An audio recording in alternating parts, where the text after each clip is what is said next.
Hermanos, Dios lo bendiga a todos en el nombre del Señor Jesucristo. Hoy continuamos con la serie corta Las joyas del creyente. Y estamos entrando a la segunda, de origen humano, que esculpe el título de esta entrega, que se llama Las decisiones de los conquistadores de Dios. Las decisiones de los conquistadores de Dios. En la visión divina, un conquistador de Yahvé es todo aquel que ha sido alcanzado por su amor y su gracia. Sobre la primera joya del creyente dijimos que posibilitan bendiciones condicionales del Señor y que estas bendiciones condicionales inician con la actitud del creyente. Y expusimos dos ejemplos, ¿no? El negativo, la generación que se negó a pasar a Canaán y en consecuencia vagaron 40 años en el desierto. Y la positiva, con Josué a la cabeza, ingresaron, conquistaron lo que de antemano se les había prometido a sus padres. Una segunda joya de comportamiento para un creyente, creo que es claro, sería tomar decisiones para su vida que encajen con el plan divino para dicho siervo o sierva. En esta parte introductoria, hermanos míos, permítanme hacer una pregunta. Creo que usted ya la sabe. ¿Cuál es uno de los más grandes problemas de la cristiandad? Puede haber muchas respuestas, ¿no? Pero de hecho que tengo en óptica la siguiente, que somos muy pocos los que nos dedicamos activamente a la obra del Señor. Otra sería, en el mismo reglón, el que no tomen decisiones de servir como a Dios le agrada, no como cree que debe servir el creyente. En sí, hermanos míos, estas dos situaciones que acabo de describir son parte del mismo paquete negativo. No es un problema nuevo, es una constante en las cosas del Señor. En el libro de Isaías se relata lo que yo considero, y muchos teólogos, ¿ya?, un deseo íntimo de Yahvé, que comparte de la siguiente manera: ¿a quién enviaré y quién irá por nosotros? Isaías capítulo 6, versículo 8. Jesús nuestro Señor, durante su ministerio terrenal, expresó sobre este problema. Él dijo así: la mies es mucha, mas los obreros son pocos. Rogad al Señor de la mies para que envíe más obreros a su mies. Lucas capítulo 10, versículo 2. Hermano, uno de los grandes problemas, creo que ya lo he dicho y lo reitero, que muchos de nosotros nos conformamos con ser creyentes. Muchos de nosotros nos conformamos con ese magnífico regalo de la salvación que sí o sí se va a dar. Y muchos no aceptan cargar su cruz. Y muchos no aceptan el plan de Dios específico para la vida de cada uno de nosotros. Y todos sabemos, hermanos míos, que la cantidad de obreros siempre no es la conveniente. Y eso crea innumerables problemas por resolver. Al ser pocos, el trabajo se vuelve incesante y fatigoso. Y surge un interrogante: si oramos, ¿vendrán más obreros en nuestra ayuda? Pues fue la indicación que nos dejó el Señor Jesús, ¿no? Y bueno, yo soy un creyente, lo tengo que creer que así es. Por eso oramos, hermanos míos. Nuestro cuadro ministerial se está llenando. Yo no creo que sea casualidad. Yo estoy convencido que más de uno está orando. ¿Está usted orando por esas cosas?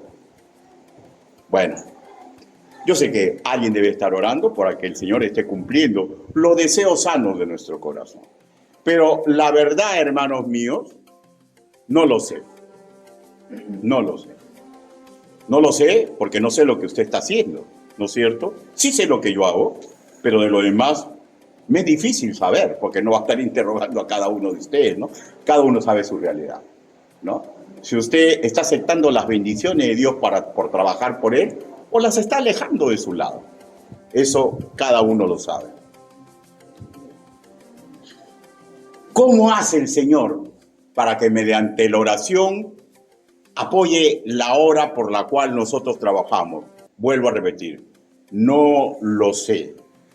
Hay particularidades, hermano, del accionar divino que aún me es imposible comprender. Ya llegará el día que vamos a comprender a cabalidad cómo Él hizo las cosas que hizo. Pero por ahora, hermanos míos, dejémonos y solamente analicemos la parte humana, la que nos corresponde. Vuelvo a preguntar, ¿cuál es el problema en nosotros? ¿Por qué un incrédulo no cambia? Y ojo que cuando hablo de incrédulo no estoy hablando definitivamente de solamente una persona que no es nacida de nuevo, ¿ya? Porque hay muchos creyentes que parece que no quieren cambiar, ¿no? Se conforman con la salvación. ¿Por qué no cambian? ¿Por qué un nacido de nuevo decide no santificarse? ¿Por qué un nacido de nuevo decide no andar como Dios desea? ¿Por qué? ¿Por qué y por qué? Hermano, olvídense ya de eso de que es una fuerza divina irresistible. Esos son cuentos neocalvinistas, ¿ya, hermanos míos? Son cuentos, ¿ya? Lo que sí es cierto, hermanos míos, que Dios lo podría hacer. Pues no hay rastros escriturales, ¿ya?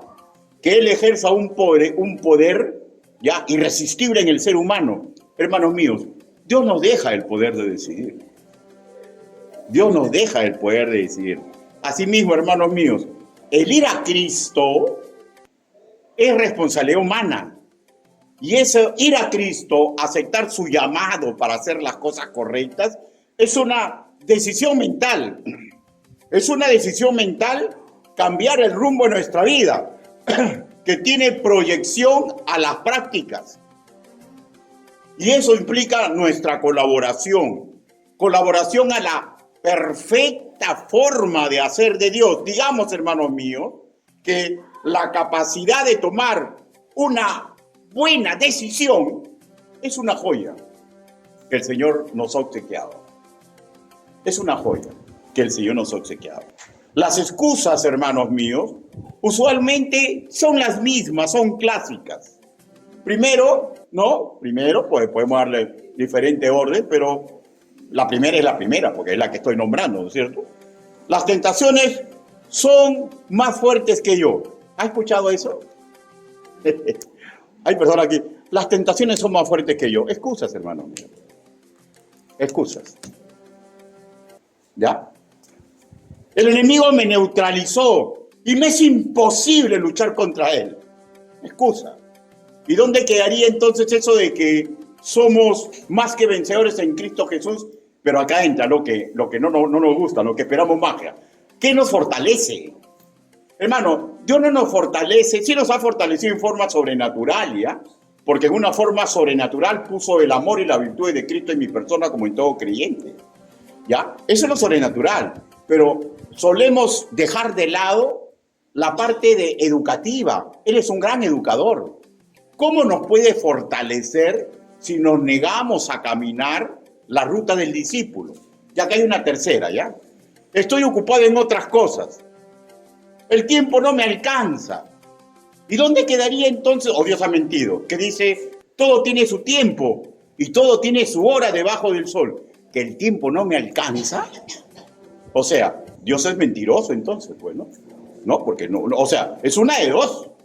O Dios es mentiroso o nosotros simplemente no queremos aceptar una verdad. ¿Cómo vamos a decir que el tiempo no nos alcanza? Ahora, sí podría decir, estoy desordenado en mis actividades. Ya, eso sería una realidad, ¿no es cierto?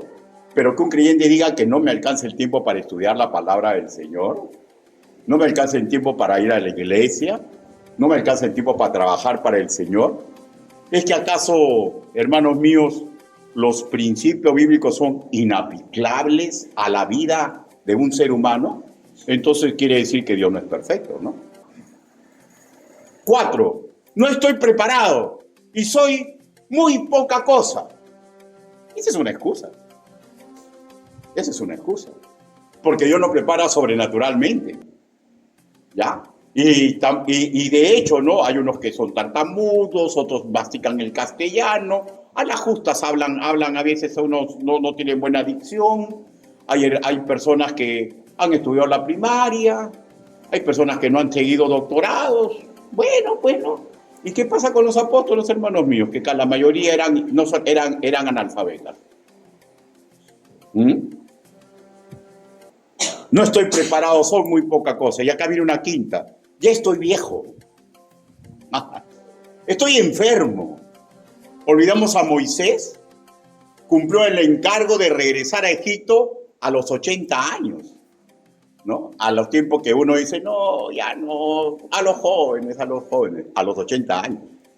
Las excusas, hermanos míos, impiden asimilar que decidir servir a Dios es una joya que está al alcance de cualquier creyente. Hablemos ahora de exageraciones muy peligrosas, ¿no? El demonio tiene tanto poder como Dios. Es una herejía completa. No podemos resistir al sistema del mundo, es imposible. Esta es otra herejía, hermanos míos. El problema sumario, hermanos míos, el grave problema radica en que nos cuesta aceptar la responsabilidad que nuestro Señor nos desea encargar y que muchas veces deseamos hacer, pero hacer a nuestra manera. Y no es que el Señor nos ha dejado a nuestra suerte, pues Él no solamente nos capacita, sino nos ha equipado para servirlo. No que el demonio y el sistema de cosas tenga igual poder que Él, o más poder que Él, hermanos míos. Lo que pasa es que tomamos una decisión soberana de no servir al Señor. Tomamos una decisión soberana de ser estudiantes de la Biblia. Es lindo ser alumno, ¿no? Es lindo ser alumno porque te sientas cómodamente con toda la tecnología y las facilitaciones que te da un centro de estudio y asimilas conocimiento. Eso es lindo. Pero muchos no quieren ser discípulos, que implica aplicar lo que se te ha enseñado. ¿No es cierto? Y eso son excusas. Excusas y más excusas. Y yo le digo con mucho cariño, el tiempo pasa. Suena a una canción de un incrédulo, ¿no? El tiempo pasa. El tiempo no se detiene. Hermano, yo a veces me veo en el espejo y me miro ya canoso, ¿no? Con arrugas, usando gafas, ¿no? El tiempo no ha pasado. Qué rápido se me ha ido la lozanía de mis años mozos. Y no se va a detener, hermano. Y cuando menos sospeche, voy a dar el último suspiro de mi vida. Y se terminaron las excusas. Se terminaron las excusas. Ya no hay más que hacer. Habremos, ahí sí, dilapidado el tiempo, los dones, las virtudes que Dios nos entregó. Porque simple y llanamente no quisimos adoptar nuestra responsabilidad para no solamente dignificar nuestro paso por este mundo, sino para hacer de bendición a muchas personas que vagan como ovejas sin pastor. Éxodo, capítulo 3, versículo del 13 al 20. Búsquelo, por favor. Bueno, no creo que tardemos mucho, ¿no? Porque ahí ha sido la lectura bíblica. Éxodo, capítulo 3, versículo del 13 al 20. La lectura ha sido más versículos, ¿no?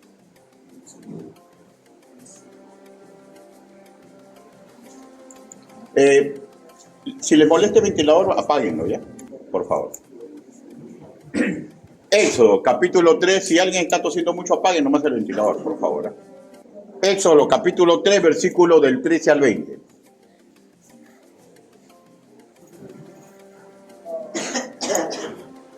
El de abajo. Clock. Ya, se apagó. El clock. Puesto de pie. Con excepción de los que están delicaditos de salud, ¿no? Éxodo, capítulo 3, versículo del 13 al 20. Dice la palabra del Señor. Dijo Moisés a Dios, he aquí que llego yo a los hijos de Israel y les digo, el Dios de vuestros padres me ha enviado a vosotros. Si yo me preguntare, ¿cuál es su nombre? ¿Qué le responderé? Y respondió Dios a Moisés, yo soy el que soy. Y dijo, y así dirás a los hijos de Israel, yo soy, me envió a vosotros. Además dijo Dios a Moisés, así dirás a los hijos de Israel, Jehová, el Dios de vuestros padres, el Dios de Abraham, Dios de Isaac, Dios de Jacob, me ha enviado a vosotros. Este es mi nombre para siempre.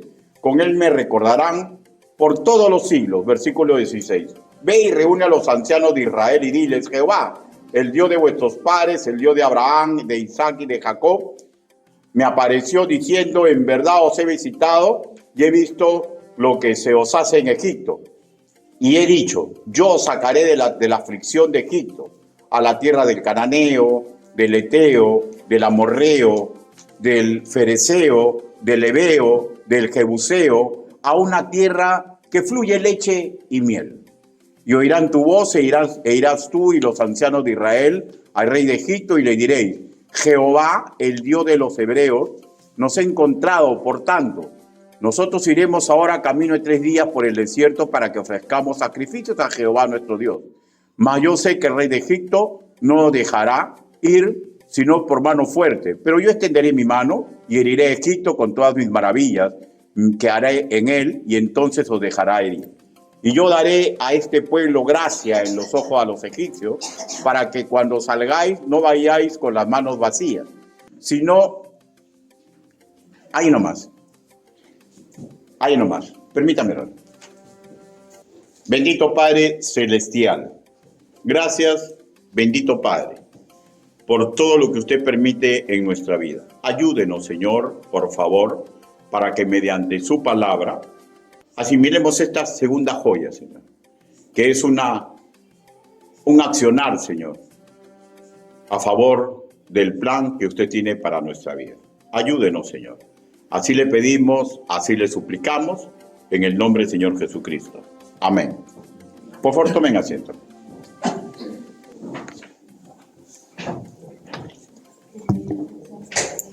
Hermano, antes de hablar de Moisés y su llamado, veamos rápidamente el caso del profeta Isaías. Ante la solicitud divina, él respondió lo siguiente: envíame a mí. Pero tranquilamente se pudo negar, ¿no? Es una decisión. Veamos otro caso. Cuando Dios le manda a Jeremías a hablar en su santo nombre, él responde lo siguiente: soy muy niño, Señor.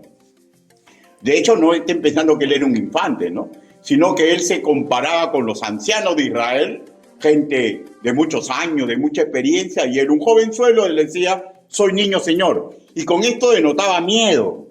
Pero sabemos por la historia bíblica lo que hizo, ¿no? Por tanto, venció obstáculos que uno tiene en la mente, hermanos míos. Los obstáculos en sí no son reales, ¿ya? Los obstáculos son de mente. Pensamos que no podemos hacer. En ambos casos, hermanos míos, decidieron hacer tal como Dios le place. Uno inmediatamente, envíame a mí, y el otro, pese a que puso sus parámetros mentales, las cosas que él pensaba que no podía hacer, pero lo hizo. Pero en ambos casos hicieron como a Dios le place. Ojo, hermanos míos, que nadie dice que es fácil tomar la decisión de servir a Dios, ¿ya? Pues siempre va a haber una lucha que se establece en nuestra mente. Hermanos de mi corazón, la lucha no es en el negocio, la lucha no es en la universidad, la lucha no es en la familia, la lucha no es en la calle, la lucha es en nuestra mente. Tenemos que regresar a ver el caso de Moisés. Fue uno de los siervos, hermanos míos, qué maravilloso ser el libertador de todo un pueblo, ¿no? Pero fue uno de los siervos que más impedimentos puso cuando se le mandó involucrarse directamente en los planes de Dios. Y vamos a analizar sus respuestas ante su llamado. Primero leamos Éxodo capítulo 3, versículo 11. Miren lo que dice. Dice, entonces Moisés respondió a Dios, ¿quién soy yo para que vaya Faraón y saque de Egipto a los hijos de Israel? Si le preguntáramos a un psicólogo, diría que su respuesta fue un síntoma de autoestima baja, ¿no? ¿Quién soy yo para que Faraón me crea? A mí me parece que hasta ahí es una simple descripción de una realidad humana, ¿no? Porque sin Dios es imposible hacer nada valioso en mi vida. Pero se estaba olvidando, pues, el que lo está mandando es Dios. Y hay personas que hacen cosas muy, muy, muy lindas, ¿no? Pero han sacado a Dios de su vida. Han sacado a Dios de su vida. O sea, este hombre se menospreciaba, ¿no? Pero está comprendido que Dios lo está mandando. Óigame, a ciencia cierta, yo no sé cómo será escuchar la voz del Creador, ¿ya? ¿Usted lo sabe? Pero la respuesta divina me hace recordar mucho la promesa que nos da para involucrarnos en la gran comisión. Versículo 12. Dice su primera parte. Y él respondió, ve porque yo estaré contigo. Ve porque yo estaré contigo. No es lo mismo que Dios nos dice, vayan, prediquen, bauticen, enséñenles a mandar mis mandamientos y yo estaré con ustedes. ¿No? Pero hay muchos que hemos sacado a Dios de nuestra vida. Porque nos necesitamos hacer muchas cosas, pero no de camarones, de hacer la obra de Dios. Eso es simple. Usted ha sacado a Dios de su vida. Está claro. Usted ha sacado a Dios de su vida. Lo puede tener como un amuleto de ruda. Puede hacer. Lo puede tener como un amuleto, por ejemplo, como hacen. ¿Has visto lo que hacen las personas que les gusta el pisco y naca? ¿Han visto? Bueno, yo recuerdo, pues, ¿no? Pasaba por una iglesia católica o un crucifijo, pero igualito, seguía en mis 13. O sea, hay muchos creyentes, hermanos, que tienen miedo de Dios, pero como algo, como superstición. Como superstición. Pero en sí no quieren hacer lo que Él manda. Él, lo que nos manda, nos ha proveído para cumplir esos encargos, hermanos. Segundo, veamos ahora su segunda excusa, ¿ya? Versículo 13. Dice, dijo Moisés a Dios, he aquí que llego yo a los hijos de Israel y les digo, el Dios de vuestros padres me ha enviado a vosotros. Si ellos me preguntaran, ¿cuál es su nombre? ¿Qué le responderé? ¿Ya? O sea, él está hablando de la incredulidad de los demás, ¿no? Y ese es otro problema, ¿no? ¿No? Cuando dicen, vamos, uy, pero son incrédulos, no van a hacer caso, ¿no? Y Dios le responde, ¿no? Verso 14, verso 15. Y respondió Dios a Moisés, yo soy el que soy. Y dijo, así dirás a los hijos de Israel, yo soy, me envió a vosotros. Además dijo Dios a Moisés, así dirás a los hijos de Israel, Jehová, el Dios de vuestros padres, el Dios de Abraham, el Dios de Isaac y Dios de Jacob, me ha enviado a vosotros. Este es mi nombre para siempre. Con él me recordarán por todos los siglos. Hermanos, Moisés había estado escuchando al Creador por diversas fuentes, ¿no? Cuando estaba él como príncipe de Israel, de hecho escuchaba que los israelitas de algún momento hablaban de su Dios, ¿no? Cuando él era príncipe. Luego en Madián, durante 40 años, por intermedio de su suegro Jetro, ¿no es cierto? Ya. Es fijo, hermano, que él había escuchado durante 80 años la voz de Dios. Dios personalmente se le presenta y le aclara, yo soy el que soy. Ahora, la aplicación de este calificativo es el siguiente. Yo nunca cambio, mis promesas nunca fallan. Cuando seas infiel, yo soy fiel. Eso es lo que significa yo soy el que soy. Eso les está diciendo que le diga a los israelitas. Eso no es el mensaje que nos dice a nosotros decirle a los demás. Digamos simplemente el mensaje de Dios. Es necesario, pues, hermanos míos, que lo obedezcamos en todo. Pues el Creador, tal como dice, todo lo puede. Moisés lo sabía por las enseñanzas que había escuchado de otros, pero ahora le tocaba comprobarlo por él mismo. Hermanos míos, tenemos que aprender a retar nuestra mente. Tenemos que creerlo. Tenemos que trabajar para Dios. ¿Qué le impide a usted trabajar por Dios? Le voy a decir, ¿eh? No es su negocio, no es su falta de preparación, ¿ya? No es su enfermedad, no es su edad, ¿ya? no es su corazón roto, ¿ya? No es su corazón alegre. El problema está en su mente. Tiene que retarse. Sí lo puede hacer, porque hay tiempo para todo. Y es una, perdóneme, no se ofenda con lo que le voy a decir, pero es una tremenda tontería. Es una reacción subnormal. No creerle a Dios Todopoderoso. ¿Ya?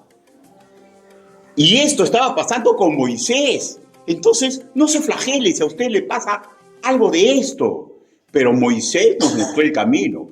Hay que superar los miedos. Hay que superar la circunstancia que vemos cual gigantes. Él veía gigante a Faraón, gigante la incredulidad de los demás, pero él lo superó, porque el problema no está en el mundo, el problema está en nuestra mente. ¿Se acuerdan del pueblo que no pasó a la tierra prometida? ¡Hay gigantes, Señor! ¡Habían gigantes! ¿Pero qué le decía a Josué? Vayámonos más. Si Dios nos ha entregado la tierra, nos va a entregar a los gigantes. O sea, el problema no eran los gigantes. El problema era el corazón de los creyentes de aquel entonces. El corazón, y siempre es el mismo, hermano. El problema es nuestro corazón, nuestra mentalidad que se niega a creer que Dios está con nosotros. Del mismo modo, hermanos míos, debemos asimilar que el conocer el poder y la capacidad divina no debe quedar solamente en un conocimiento intelectual. Dios está interesado al 100% que nos probemos nosotros mismos, que hagamos nuestros retos. Dios desea tener intimidad con nosotros, pues solo así puede capturar visiblemente el creyente, hermanos míos, la grandeza, el poder, la gloria, el honor. Y es la única forma de dignificarse en este mundo. Hermano, usted no va a ver completamente el poder y la gloria de Dios hasta que usted no se rete, hasta que usted no lo sirva, o hasta que cualquier creyente decida no servirlo, ya, y siga solamente teniendo una relación intelectual con él. Usted no va a ver el poder de Dios. No lo va a ver. Y si lo ve, no se va a dar cuenta. Va a pensar que es casualidad. Va a pensar que qué buena persona es ese señor. Qué bondadoso es el otro. Hoy parece que, como dicen, los astros se alinearon para que todo me salga bien. Dios de mi corazón, es el poder de Dios. Pero hermanos míos, es triste y lamentable que millones y millones y millones de seres humanos no sepan que es Dios el que marca el rumbo de la historia. Pero si eso es triste y lamentable, es catastrófico que los creyentes nos neguemos a comprender eso. De más está decir, hermano, que los cautivos de Israel que oirían a Moisés tenían mentalidad de esclavos. ¿Se acuerdan cuando se separaban de... ¿Cómo es un esclavo? Cuando se separa de su amo, ¿no? O sea, el síndrome de Estocolmo, ¿no? ¿Han escuchado eso? El síndrome de Estocolmo. ¿Ya? Me capturan, ¿ya? Me martirizan, me viven, y estoy enamorado de mis captores. Y eso, hermanos míos, ocurría con los israelitas, pues. Dios los está llevando a un futuro glorioso, ¿ya? Y ellos cada vez decían, ay, ¿para qué nos sacaste de Egipto? En Egipto estábamos tan bien. Un poquito más decían, qué lindo era el faraón, ¿no? Y a veces, pero razone esto, hermanos míos, o sea, parece chistoso, ¿no? Pero no se da cuenta que a veces eso es lo que usted está haciendo. ¿Ha sufrido tanto en el mundo o no ha sufrido? Sí. ¿Todavía recuerda cómo se mancillaba? ¿Se acuerda qué tan poca cosa éramos antes de ser creyentes? ¿Y corremos otra vez al mundo? ¿Y no queremos servir a Dios? O sea, algo raro pasa en un creyente, ¿no? Hermano, y no es el mundo, es nuestra mentalidad, que corre nuevamente al mundo y se niega a servir a Cristo. Ahora, Moisés particularmente era bien terquito, ¿no? O digamos, mejor dicho, era bien humano, ¿no? porque R con R guitarra y R con R cajón. Éxodo capítulo 4, versículo 1. Entonces Moisés respondió diciendo, he aquí que ellos no me creerán, ni oirán mi voz, porque dirán, no se te ha aparecido Jehová. ¡Oh, Dios de mi corazón! Está que le dice, está que le dice, está que le dice, y el terco, y terco, y terco. ¿A quién le hace recordar? Particularmente, ¿sabes a quién me hace recordar? A mi propia persona. Cuando no quería servir para Dios, no lo quería servir. Estaba tan contento yo con ser creyente, de llegar a la iglesia, sentarme, y mucho más contento cuando invitaban a un predicador. Porque, bueno, predicaba tan bien ese hombre, qué contento me sentía, me sentaba, qué bonitas verdades, qué esto, qué este otro, pero no en escamarones de servir a Dios. O sea, me hace recordar a mí, a mi persona. Yo recuerdo mi persona. Dios personalmente se le presentó, pues, ¿no? Y le dice, yo soy el que soy, ¿no? Y vuelvo a repetir, el aplicativo es, yo nunca cambio. Mis promesas, Moisés, no fallan. Y si tú el día que tú me seas infiel, yo voy a hacerte fiel. Y es necesario, hermanos míos, que aprendamos a obedecer al Señor en todo, hermanos míos. Dios continúa con sus respuestas, versículo 2 al 8. Le dice, y Jehová le dijo, ¿qué es eso que tienes en tu mano? Y él respondió, una vara. Y él le dijo, echa a la tierra. Y él echó a tierra y se hizo una culebra. Y Moisés huía de ella. Entonces Jehová a Moisés le dijo, extiende tu mano y tómala por la cola. Y él extendió su mano y la tomó y se volvió vara en su mano. Por eso creerán que se te ha parecido Jehová, el Dios de tus padres, el Dios de Abraham, Dios de Isaac, Dios de Jacob. Le dijo además a Jehová, mete ahora tu mano en tu seno. Y él metió la mano en su seno, y cuando la sacó, a ti que su mano estaba leprosa como la nieve. Y dijo, vuelve a meter tu mano en tu seno. Y él volvió a meter su mano en su seno, y al sacarla de nuevo del seno, he aquí que se había vuelto como la otra carne. Hermano, el hombre comenzó a hacer maravillas. ¿Ya? O sea, Dios le dice, no solamente le dio herramientas, le dio la capacidad de hacer portentos y señales para que los israelitas asimilaran que ese era el poder del que los estaba mandando a liberarlos. ¿Qué otra excusa presentó? Intentó excusarse diciendo sus limitaciones físicas, ¿no? Sus limitaciones físicas. Éxodo capítulo 4, versículo 10, dice así.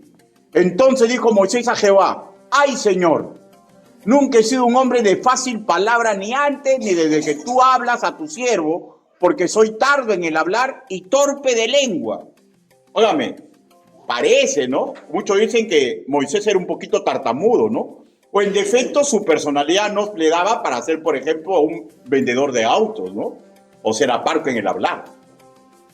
Pero él es así, pues, ¿no? Y Dios le vuelve a hablar de su sobre todopoderosa capacidad como creador de todos los existentes. Pero Moisés ahí dale, ¿no? Terco de terco, ¿no? Y un gran sacador de cuerpo, ¿no? O sea, un buen torero, ¿no?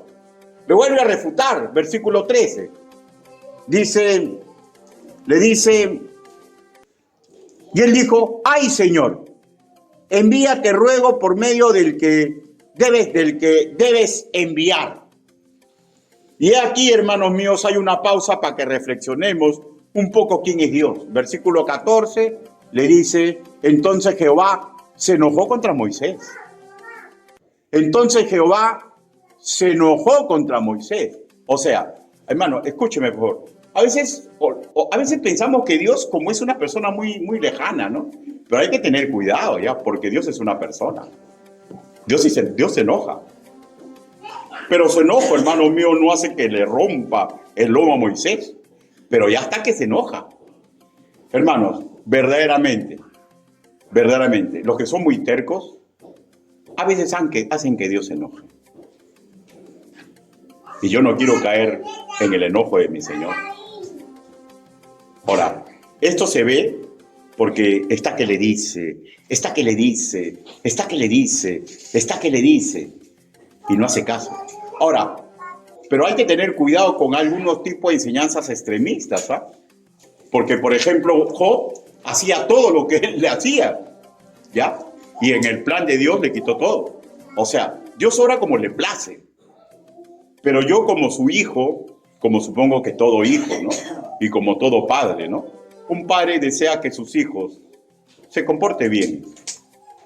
Y todos los hijos que aman a sus padres deben comprender que debemos intentar comportarnos bien. Pero parece que Moisés está olvidando que Dios es un ser real, con una personalidad y carácter propio, que es, como toda persona, sabe poner límites. De hecho, hermanos míos, ¿ya? Dios es un Dios muy amoroso, pero si usted R con R guitarra, tercamente, no quiere trabajar por él, lo primero que va a hacer, hermano, Dios no lo va a esperar toda la vida. Le va a quitar esa bendición y se la va a pasar a otro, porque la obra tiene que continuar. Pero recuerden que hay una ley espiritual, la ley de la siembra y la cosecha. Y esa ley, hermanos míos, no la podemos manejar.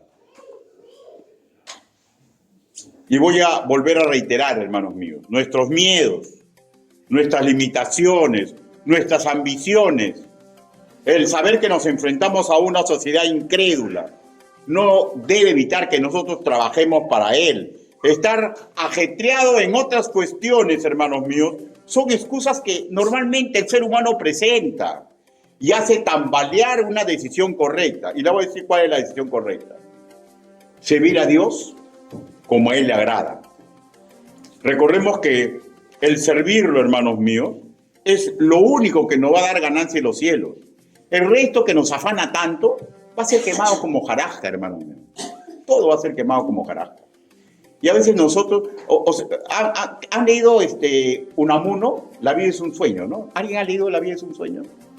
Bueno, no importa que la haya leído, ¿no? Pero el título es interesante, La vida es un sueño, ¿no? Hermano, quiero hacer una pregunta. ¿Cómo usted reconoce el sueño? A veces es muy real, ¿no? Yo decir, la lógica lo indica, sentido común. El sueño es un lapso corto de tiempo. Podrán ser 10 minutos, 1 hora. El sueño no es la realidad. ¿Cuál es la realidad? El que ocupa el mayor espacio de tiempo, ¿no es cierto, hermanos míos? O sea, cuando estamos despiertos, esta es la realidad. El sueño es sueño. Le quiero hacer una pregunta. Si usted es creyente, ¿cuál es su realidad? ¿Este tiempo que estamos en este mundo? ¿O cuando estemos por los siglos de los siglos en la presencia del Señor? Nuestra realidad es allá. Este es un sueño. Este es un sueño. Un sueño que a veces lo volvemos una pesadilla. Un sueño que a veces no comprendemos, hermanos míos, que si Dios permite que estemos en este mundo solamente es para dignificarnos. ¿Ya? Porque cuando estemos allá, hermano, todos los afanes de este mundo no van a valer para nada. De nada va a valer ningún afán, ¿no? Nada le va a significar ninguna ganancia. Y a veces, hermanos míos, hay hombres y mujeres que se rompen el lomo y hacen y deshacen y ven que no les produce ninguna ganancia. Claro, pueden tener plata, pueden tener títulos, pueden tener mucho abolengo entre el ser humano, pero comienza a ver que los simples cosas que ha hecho no le traen felicidad. Porque la felicidad, tal como lo he sustentado bíblicamente, no empieza en cumplir deseos. Empieza en tener rectitud de corazón. Y solamente puede tener rectitud de corazón la persona que acepte el plan de Dios para su vida. Decidir obedecer la visión divina, hermanos míos, es una verdad, ¿ya?, que no debe ser dejada de lado. Muchos han sido llamados, ¿ya?, pero muchos no aceptan el llamado. No se acercan a servirlo. O lo sirvieron en el pasado, priorizaron sus intereses impuros y en consecuencia, en el pasado, gozaron de la ira de Dios. O simplemente de las consecuencias de sus actos, lo que le digo, la ley de la siembra y la cosecha. Y permítame una pregunta, ¿ya? Una pregunta, escuchen. Bien simple, ¿ya? De su hoy, de ahorita nomás. Escúchenme, todos escuchen. ¿Tuvieron impedimentos para venir hoy día a la iglesia? ¿Tuvieron algún impedimento? ¿No tuvieron ganas? ¿Se presentó algún conflicto en su casa? ¿Ya? ¿Algo pasó? Sin embargo, está acá, ¿no es cierto, hermanos míos? O sea, ¿por qué está acá? Porque simplemente decidió hacer lo correcto. Y punto. Pero siempre va a haber luchas en nuestra vida para hacer lo correcto. Siempre va a haber impedimentos, hermanos míos. Siempre va a haber impedimentos para no hacer lo correcto. A los que están trabajando en la obra, ¿ya? En Tres Horizontes, le hago otra pregunta. ¿Cuál fue su impedimento, por ejemplo? ¿Cuál va a ser el impedimento que usted va a encontrar para no involucrarse en esa tremenda bendición que vamos a llevar en diciembre, la chocolatada? ¿Cuál va a ser su impedimento? Mejor dicho, ¿cuál va a ser el impedimento mental que tiene? Y por ese impedimento mental, ¿cuál va a ser la excusa que va a usar esta vez? Ahora, hay cosas que nos pueden ser excusas, ¿no? Por ejemplo, si usted trabaja, ¿no? Por ejemplo, como policía, en el rama de la salud, ¿no? Y le dicen inamovilidad, eso no es excusa, tiene que trabajar, ¿no es cierto? Tiene que trabajar, ¿no es cierto? Ahora, si usted quiere venir y le baja la presión y lo llevan al hospital, eso no es excusa. Pero, ¿cuál va a ser el impedimento para que ustedes no trabajen, por ejemplo, en esa bendición que se ha proyectado hace un año? ¿Cuál va a ser el impedimento? El impedimento, si usted no trabaja ese día, va a ser mental. Si no tiene un valor verdadero para no venir. O sea, ¿se dan cuenta, hermanos míos? El problema es mental. A menos que fehacientemente cada uno sepa que no va a poder venir. Y así es en toda actitud en la vida. ¿Cuál es el impedimento? ¿Cuál es la excusa? No es una fuerza irresistible, por lo cual los que vienen a trabajar, porque Dios a ninguno nos ha robotizado. Yo no soy un monigote de Dios, soy su siervo. Dios no me controla en forma sobrenatural y me dice, Ricardo, di tal, di haz esto. No, Él me deja a mí el poder de decisión. Lo ideal, hermanos míos, es que cada uno de nosotros extendamos nuestras tiendas, que nos volvamos sanamente ambiciosos, pero de la mano de Dios. Isaías capítulo 54.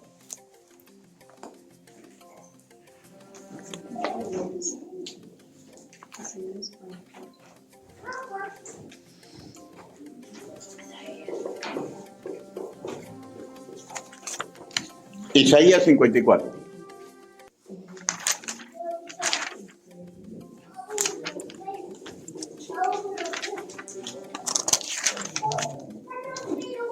Versículo del 2 al 3. Dice, ensancha el sitio de tu tienda. ¿Lo tenemos, hermano? Busquen Salmos y de ahí para adelante.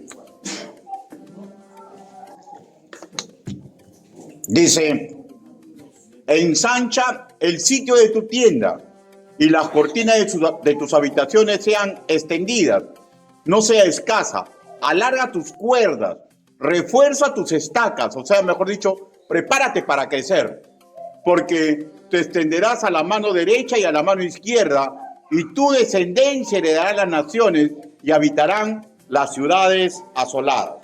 Si bien es cierto en el versículo 3, hermanos míos, es una promesa para el reino milenial de Jesús, el versículo 2 es un mandato a Israel a prepararse a crecer y sustentar a su futura población. La aplicación para nosotros sería, preparémonos para lo que vendrá.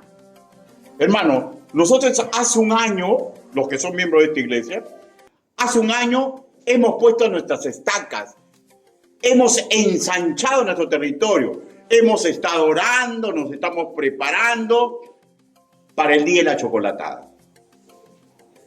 Y si usted no viene, pregunto, ¿tiene un impedimento o tiene una excusa? Cada uno tiene que tomar su propia decisión. ¿Tiene un impedimento o tiene una excusa? Un impedimento, ya les he dicho, ¿no? Un impedimento es simplemente, pues, bueno, me toca trabajar. ¿no? Por ejemplo, como en mi caso, soy policía, me dan inamovilidad. Bueno, no puedo, pues, ¿no? ¿No? O como le ha pasado, por ejemplo, hoy día a Jorge, ¿no? O sea, le ha bajado pues, la presión y su mujer no va a decir, ya llévelo al hospital. Ese es un impedimento real. ¿Ya?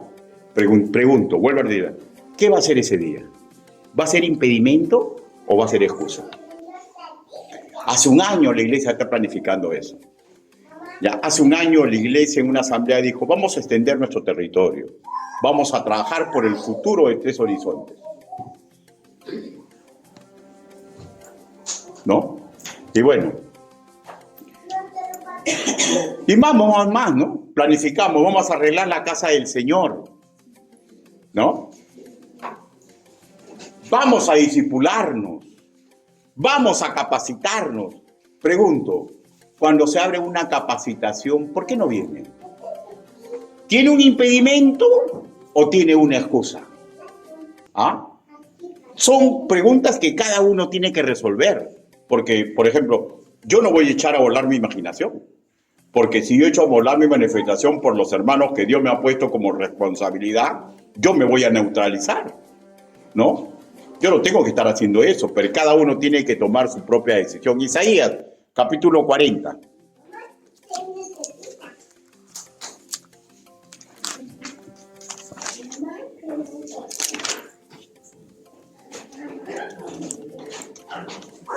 Versículo del 29 al 31.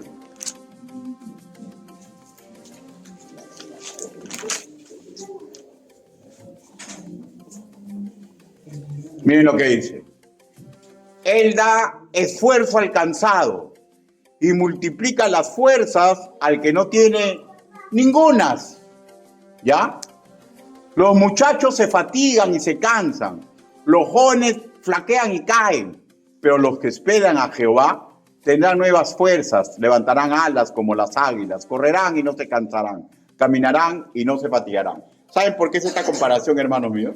Porque generalmente, o sea, es una figura literaria, los jóvenes confían mucho en su fuerza de los años mozos, confían mucho en sus proyectos, y los que tienen más edad ya no confían tanto en su fuerza, confían en su mente, confían en otras cosas.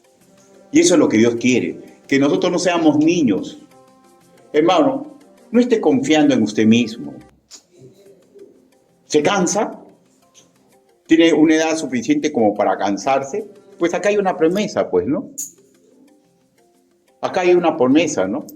Él da esfuerzo al cansado y multiplica las fuerzas al que no tiene ninguna. O sea, simplemente hay que retarnos, hermanos míos. Hay que retarnos. Hay que estar atentos. El quid del asunto, del triunfo, hermanos míos, no es la fuerza de nuestras manos, no es la fuerza de nuestro intelecto, no es los años mozos, no son las circunstancias favorables.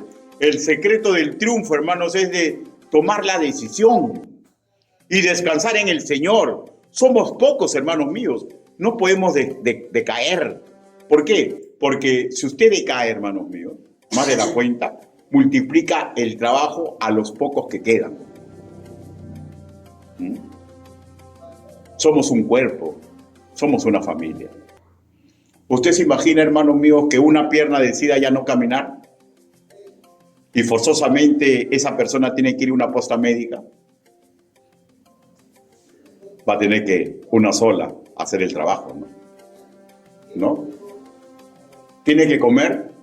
¿Usted diestro o diestro siniestro? Bueno, imagínense, ¿no? Que usted come con la derecha y su mano derecha decide no ayudar y tiene que comer con la otra. Y de repente la otra decide no ayudar, pero usted sí tiene que comer y va a recargar el trabajo a su boca y a su postura, pues, ¿no? Y va a tener que comer como perrito. O sea, ¿qué significa eso? Hermano, no se menosprecie.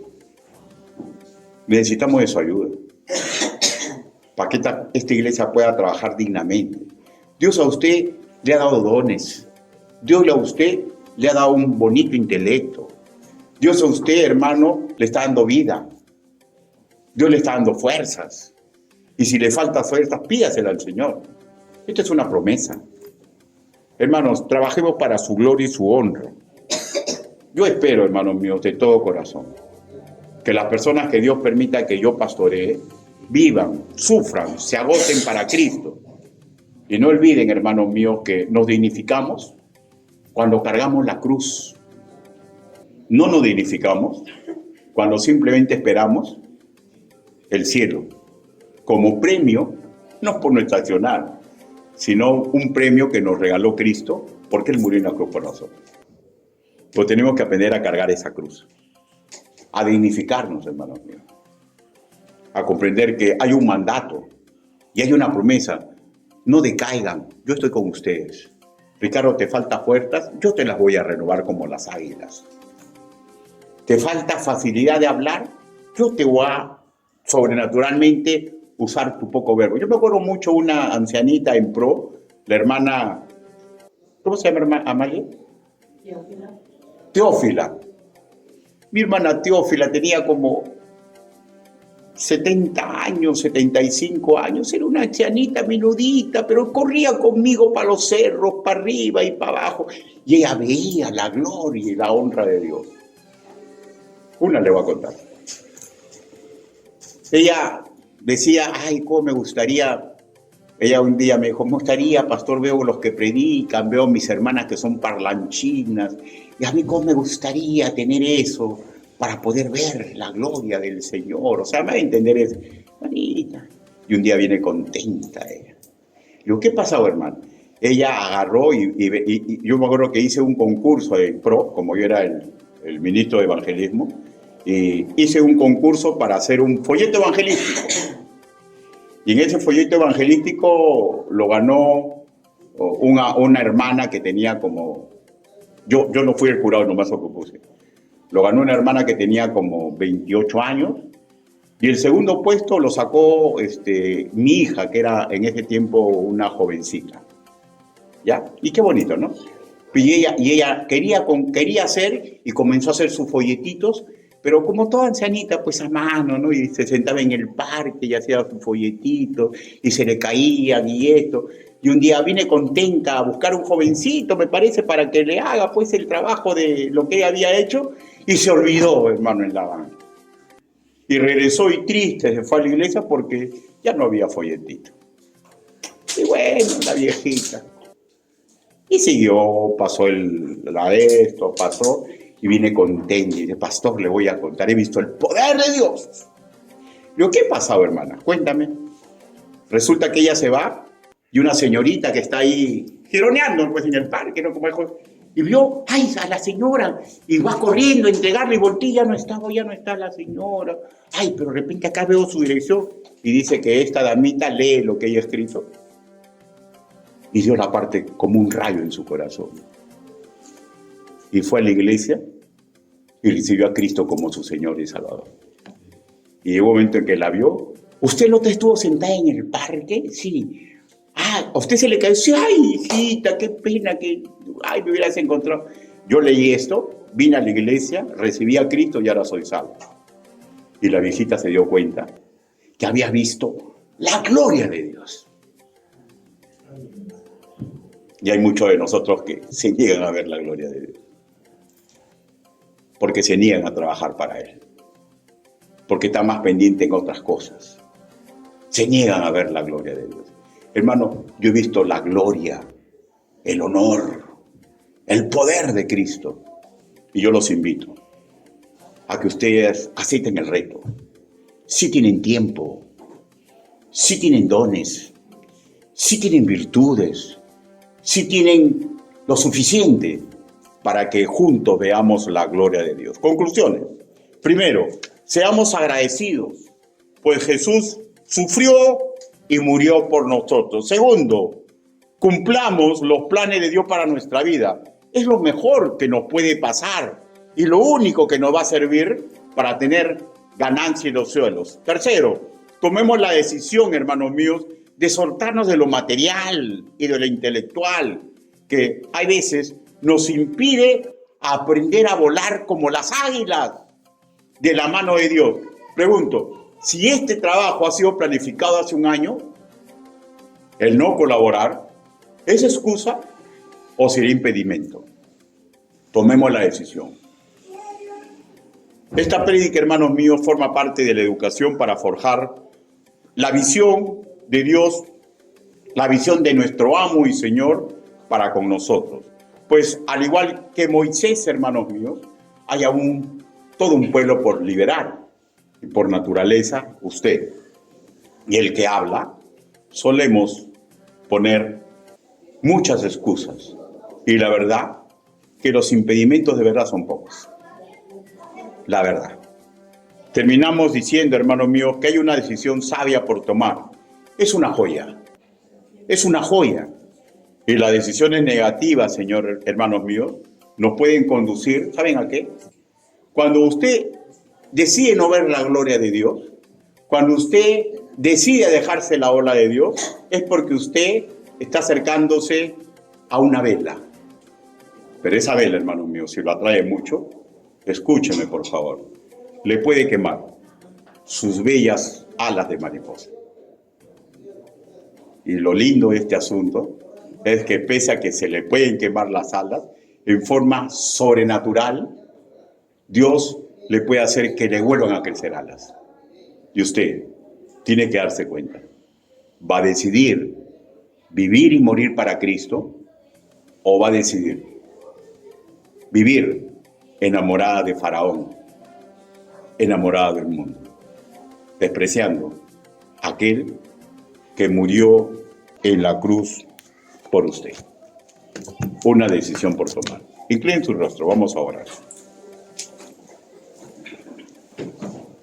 Bendito Padre Celestial, su palabra ha sido predicada.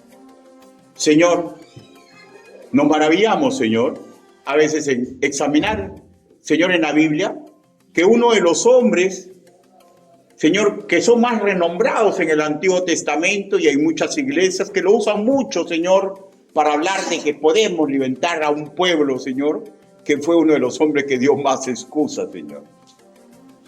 Pero qué maravilloso que tomó la decisión correcta. Qué maravilloso, Señor. Ayúdenos, Padre Santo, para, al igual que Él, si ponemos muchas excusas, comprendamos que no vamos a ver su poder, su gloria, su honor, si decidimos, Señor, alejarnos de los planes que usted ha dispuesto para todo creyente, que simplemente se reduce, Señor, a vivir y morir por la gran comisión.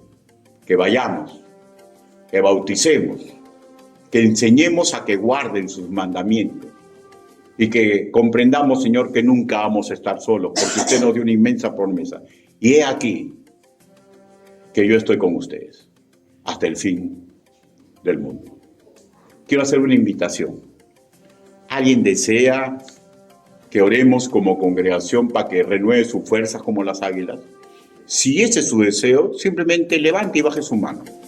Alguien desea, Dios te bendiga, Dios te bendiga, Dios te bendiga, Dios te bendiga, Dios te bendiga. Alguien más desea que oremos por él o por ella para que renueve sus fuerzas.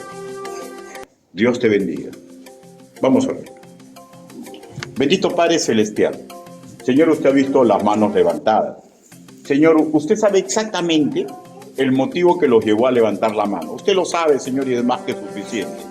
Ayúdelo, Señor, para las decisiones que ellos deben tomar. Señor, lloramos por aquellos que no levantaron la mano. Señor, porque escuchan el mensaje y se gozan, Señor, y se dan cuenta que están en un camino sufriente, pero correcto. Ayúdelos, papito lindo. Señor, pero si hay alguien, mi Dios Santo, que ya no tiene ni siquiera la fuerza de levantar su mano, ayúdelo, Señor, también. Ayúdelo, confórtelo, Señor.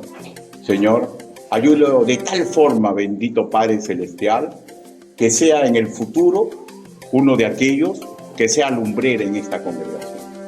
Ayude a todos, Señor, su casa, Señor, acá reunido.